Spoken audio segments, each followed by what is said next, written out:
Excellencies, honorable ministers, distinguished delegates, ladies and gentlemen, good morning and welcome to Nairobi.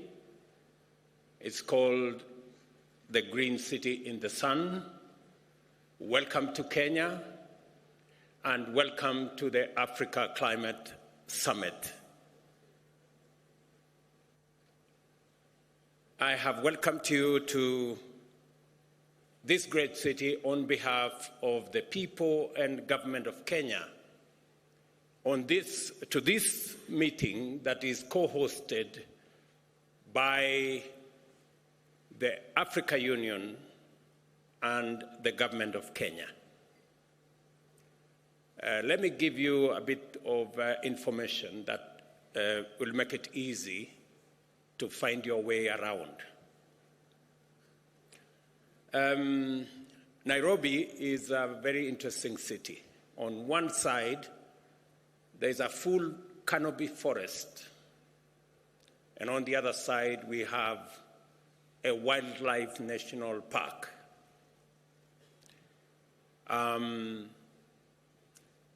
We keep the wildlife in the park because we have a fence. But sometimes, as nature would be, they break away from the fence. So while you are doing your morning walk, you might encounter a lion. Please be careful. It is not tamed, it is wild.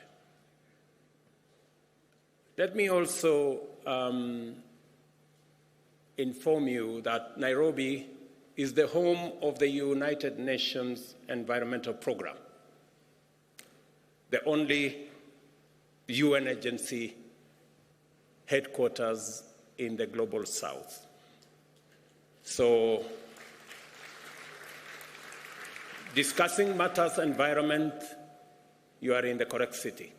And if you need any referencing, the UNEP is right here. Let me also volunteer some additional information that Kenya, a few kilometers from where you are seated, scientists, including myself as a scientist, discovered and located the earliest remains of man on Earth. In other words, this is where humanity began. Before you guys went all over the place, in Europe and America and Asia and the rest of our continent, this is where we all began. And therefore, allow me to welcome you home.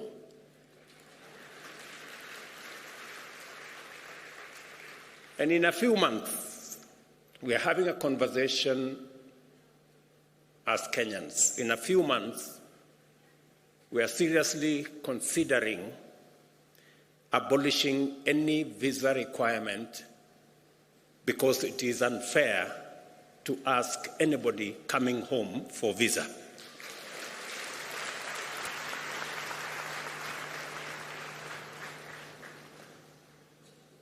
I welcome all the delegates who responded positively to Africa's call to gather at this inaugural Africa Summit. In order for us to imagine, design, and then build a future of prosperity for Africa and the world. You have just stepped into, let me take that again. You have not just stepped into a conference hall. You have entered the future, a future ripe with potential driven by global partnerships committed to African prosperity, inclusive growth, and a livable planet for all of us. Clearly, therefore, this is no ordinary summit. We are not here just to talk about Africa or climate change in the usual way, which often accentuates our divisions. You all remember the North versus South, developed versus developing, polluters versus victims, and the whole of that conversation. And even within our own government, sometimes we have conversations around economic development, so badly needed for us to achieve stable and dignified livelihoods, and is often cast as a trade-off with environmental stewardship as if they are mutually exclusive, when in actual fact they are positively reinforcing. Let me be clear. These conversations are necessary. Africa's carbon footprint remains small, but the human toll of climate change is disproportionately high. The urgency to address loss and damage and to configure appropriate financial mechanisms for resilience grows with each extreme weather event and each bout of climate-induced insecurity. A complex interplay of needs and responsibilities is a daily challenge, but it should not lead to a deadlock. We must be alert to the fact that they can sometimes blind us to the bigger picture. Delivering prosperity and well-being for Africa's growing population without pushing the world deeper into climate disaster is not just an abstract proposition or a mere wishful thinking. It is a real possibility proven by science and affirmed by emerging experience. An opportunity-oriented focus on climate action is the engine for propelling Africa into a realm of stability and prosperity, elevating us to middle-income status and beyond. This context is precisely what sets this climate summit apart from others. It aims to unite us across neighborhoods, across sectors, across institutions, local or international, across country borders, across continents, and across generations. It is because we all have a shared stake in the Earth's ability to sustain life that we must envision together a future that embraces the values of equality, human security, and shared prosperity. Africa possesses all the necessary conditions to realize this future. Our foremost asset is our young and growing young people and workforce, educated, skilled, and motivated to pursue industry, innovation, and enterprise. And we saw them here speak ably this morning. And I congratulate the young people who've been here for the last 3 days, and they have done a tremendous job in the Youth Summit. We have ample renewable energy potential as well, and the natural assets and resources to green our own consumption, but also to meaningfully contribute to decarbonization of the global economy. We must see in green growth not just a climate imperative, but also a fountain of multi-billion-dollar economic opportunities that Africa and the world is primed to capitalize.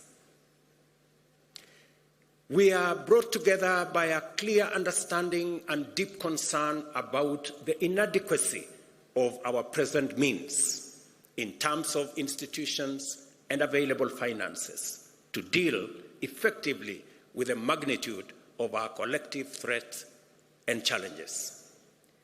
But we will not shy away from the difficult conversations and uncomfortable realities that must be addressed to achieve meaningful change.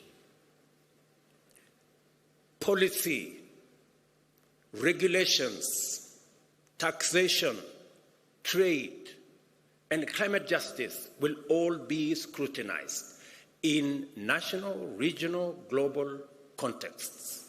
Yet, the way we frame these discussions matters. I invite all of us to adopt opportunity lens as we navigate these complex dialogues.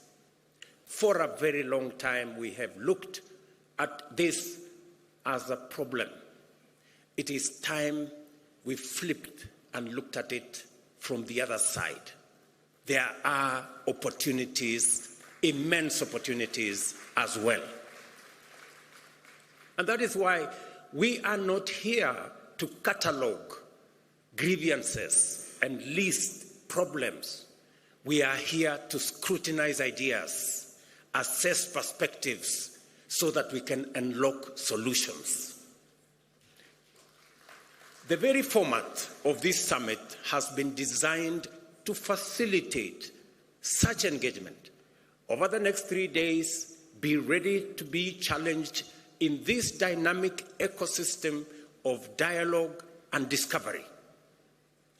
African and global leaders, innovation trailblazers, experts, investors, and captains of industry are here to explore the opportunities, tackle the barriers, and scale up solutions.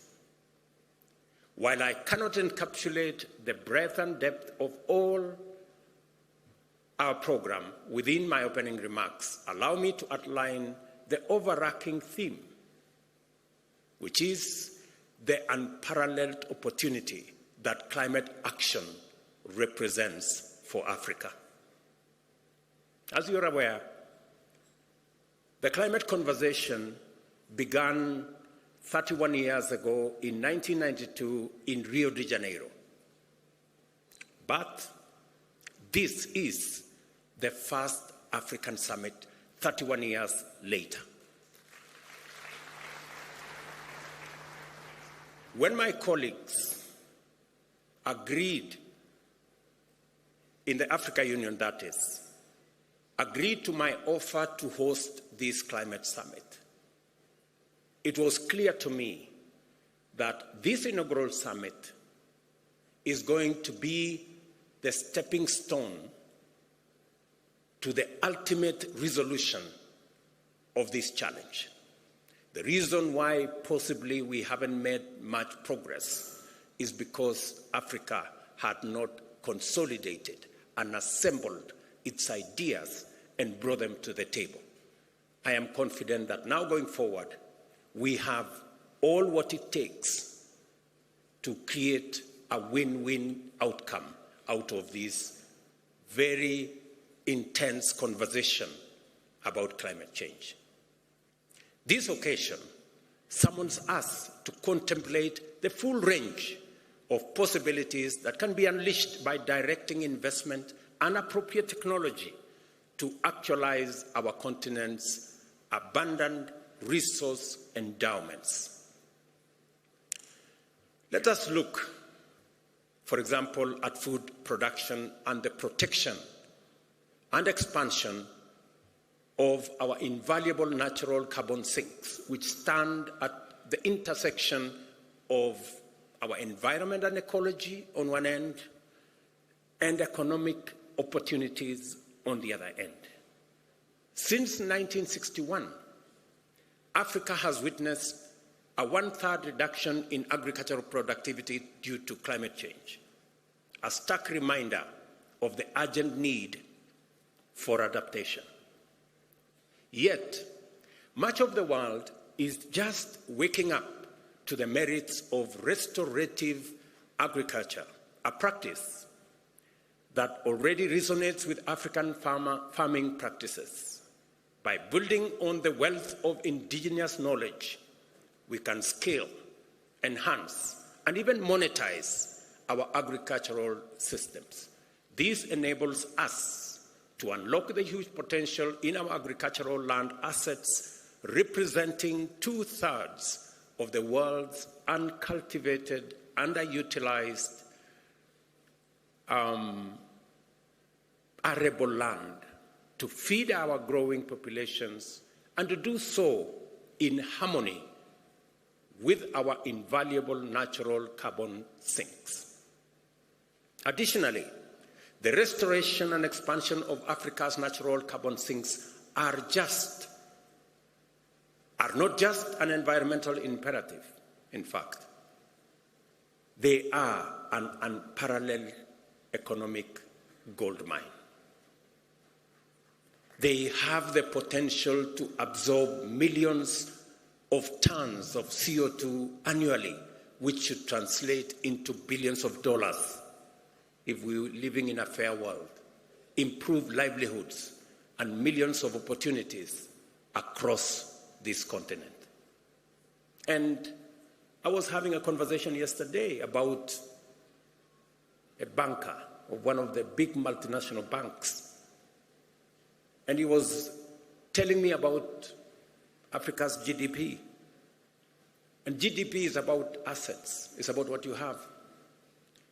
We have the carbon sinks that serves the world, cleans our environment,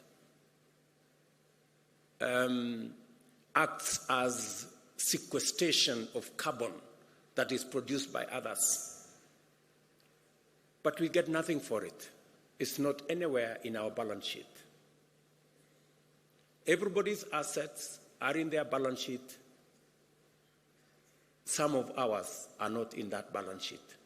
The day we put our whole assets in our balance sheet, you will know that we are a very wealthy continent.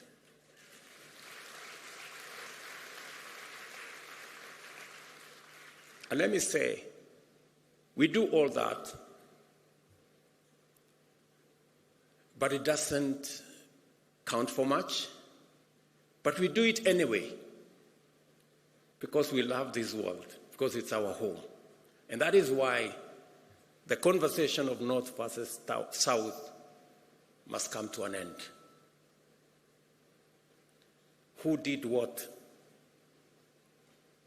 It's not a conversation that we have the luxury to engage in, because when the apocalypse happens, it will happen for all of us, for the entire humanity.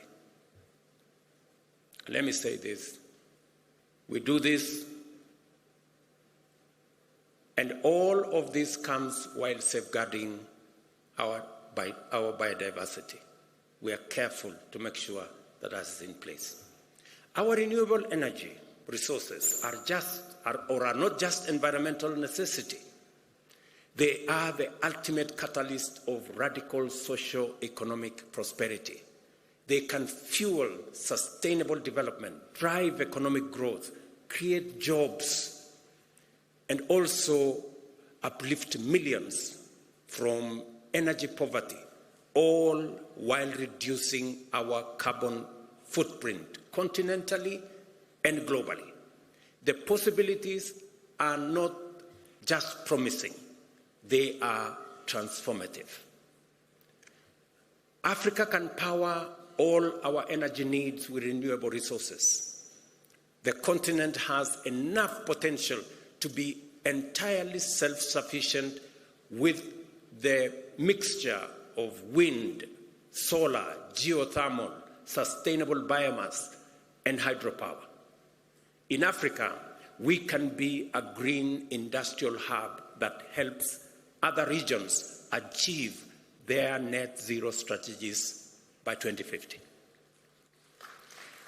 In other words, what I'm saying is unlocking the renewable resources that we have in our continent is not only good for Africa, it is good for the rest of the world. Because we not only are driving our own growth, but we are ready to share these resources with the rest of the world, and by doing so, we will assist the rest of the world in ensuring that we move towards the net zero target that we all set for ourselves. And for Africa, renewable resources, it is not just the volume, but also the non-seasonality of our renewable energy that stands out. The nearly year-round sunshine makes Africa's solar potential particularly unique, perfectly suited to industrial energy demands, something that is challenging in other areas, especially in temperate climates. Kenya, for example, serves as a good example of what is possible. Our national grid currently operates at 3 gigawatts, with 93% of that power being renewable. Our ambition is audacious yet achievable: 100% renewable by 2030 and a 100 gigawatt grid entirely renewable by 2040. A serious challenge in bridging the investment gap in order to enable the continent meet its energy needs is the creation of demand on sufficient scale to provide incentives for appropriate private investment in energy infrastructure development. Industrial energy at scale is therefore necessary to anchor energy demand as a means of tackling the widespread energy poverty still prevalent across our continent. The numbers are stark. Nearly 600 million Africans lack access to electricity. Another 150 million grapple with unreliable power. And almost 1 billion have no access to clean cooking energy. But the abundance of our renewable resources, the possibilities offered by new technologies, and opportunities created by new climate financing offers enormous possibilities for us. We have the capability to provide reliable and cost-effective energy access to all Africans by 2030. The green transformation of both production and consumption is not optional. It is an imperative. The global demand for such solution is already gaining momentum. Our strategic proximity to substantial reserves of metal and minerals necessary for the global energy transition makes Africa an attractive candidate to become a global hub in green industrial supply chain, from refining metals and minerals to constructing and assembling electric motor vehicles, batteries, and other components. Let me invite you to this unprecedented geo-economic opportunity for Africa. We are already key players in the extraction of these minerals, but much of the higher value addition, smelting, refining, assembly, and even the production of electric motor vehicles happens elsewhere. Let's put some numbers to add perspective to what I'm saying. By 2025, the mining of battery critical minerals, nickel, lithium, cobalt, is estimated to generate some $11 billion in value. However, if we take the next step and engage in value-added activities like refining these minerals into industrial-grade metals, that value could quadruple to $50 billion. And if we consider the end-to-end value chain for electric vehicles, including the battery pack and all other components, the market value skyrockets to an astonishing $7 trillion. That is a trajectory. What today we are selling for $11 billion could be $7 trillion if we engage in the right trajectory. And that is what we are saying. And that is what Madam Josefa was saying. What these figures clearly demonstrate is that Africa can no longer afford a minimalist, short-termist, raw material-based approach. The time has come for us to break out of the shackles of low ambition. We must now begin to aim higher and strive for more and better outcomes. As we work towards capturing more economic value from these opportunities, we are not just building a resilient and prosperous continent. We are also contributing to a more balanced and stable global economy. It is the only way, ladies and gentlemen, we are going to stop the migration using rickety boats from one continent to another. It is the way that we are going to stop the negativities. We need to balance our development, and we have the assets to do it, and we have the ambition to do it, and we want to do it together. Trillions of dollars globally are looking for green investment opportunities as the pressure to tackle climate change and crisis heightens. Africa holds the key to accelerating decarbonization of the global economy. It is a statement of fact. Africa holds the key to decarbonizing the global economy, whether it is industrialization, whether it's manufacturing. We are not just a continent rich in resources. We are a powerhouse of untapped potential, eager to engage and fairly compete in the global marketplace. Consider this. Every year, Africa needs to generate approximately 30 million jobs, new jobs for that matter, to accommodate its rapidly expanding workforce. These are not just numbers. They are not just statistics. These are 30 million opportunities to build our future, 30 million dreams that can be fulfilled through climate-proof avenues of growth, and 30 million steps towards shared prosperity. The examples I have shared with you are not mere statistics. They are pragmatic routes for Africa to not only participate in the global economy, but to excel and to grow. I accept that it is one thing to say what is possible, and entirely another to make it happen. For example, infrastructure is expensive.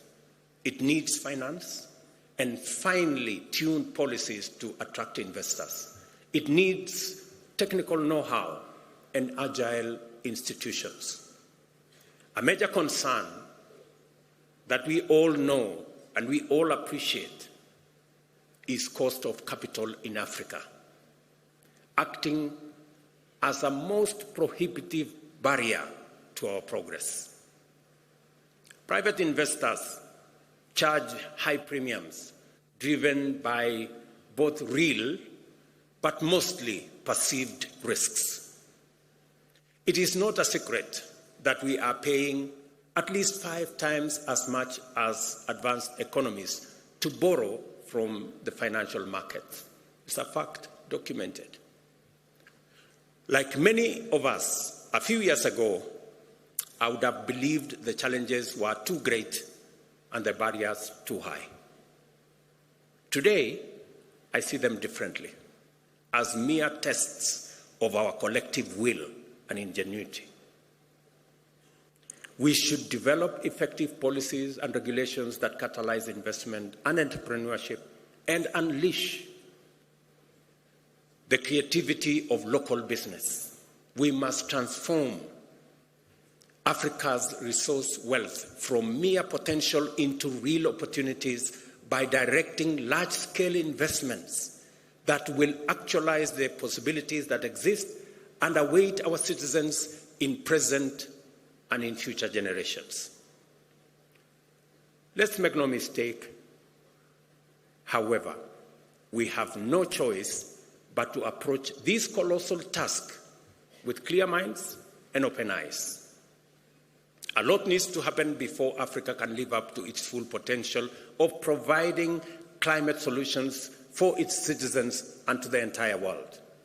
Over the next few days, I have no doubt that African leaders seated here and our friends from elsewhere will be open, honest, and direct about what we can commit and bring to the table and the type of the collaborations we need from our global partners.